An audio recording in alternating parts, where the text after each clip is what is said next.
Well, welcome to the leadership program in advanced emotional intelligence. And that final module is called Sweat and Courage. The philosophy that stands behind this brand is so strong. And the modules to get there, fear and control, we must start there. We look at fear and a deep dive into it, and with the 25 questions every week, a real understanding of that. And then how fear unaddressed, unresolved, unconscious, it leads to control. And so many times I sit with people who would say, but look how prepared I am, look how diligent I am. But actually they start to unpack it and go, probably killing and stifling creativity with this level of control, which is often the case. And then we move into ego, which is so rooted in fear, the mind-made false sense of self, the egoic sense of self, and understanding deeply what that is. And people think they know what ego is. And when you go into it deeply, you start to see how subtle it is, insidious, and it gets into all areas. The ego is always offended. You know, nothing can really offend the self. So we start to look at how this ego has propped us up based on fear. And then we move through that and we look at vulnerability versus invincibility. The ego, of course, is this invincible state, but we understand that it's not serving us and certainly stifling us from our creativity in our highest level.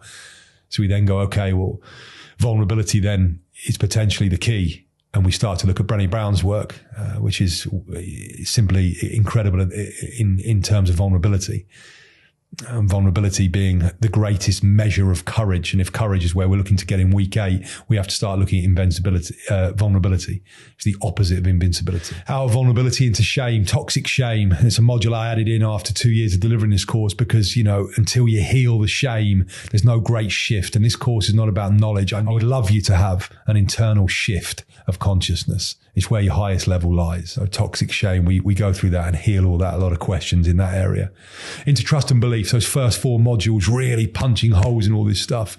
Into trust and belief. What do we trust in? What do we believe in? Who am I? Under all of these layers of fear and shame and invincibility, ego, who am I? What do I believe in? So that's really starting to rebuild that now into the next week of authenticity. Once I start to know who I am and what I believe in, now I can start to make a pledge to be authentic. And it is that, a conscious decision every day to be authentic as best we can. And it's not in every area either. So we start to feel out where we can be authentic, where we can't. Because there is a line. Into empathy, empathos from the Greek, in suffering. So empathy meaning I can sit in the darkness with another. It's not a relationship between the healed and the healer. It's 2 people sitting with each other, and obviously in leadership it's everything. And then obviously the last week, sweat and courage. The 2 words that changed my life back in 2011 and continue to do so for so many others. You know, how we manifest that energy into our lives, which unlocks everything. So continually blessed to have delivered this course and look forward to sharing the journey with you.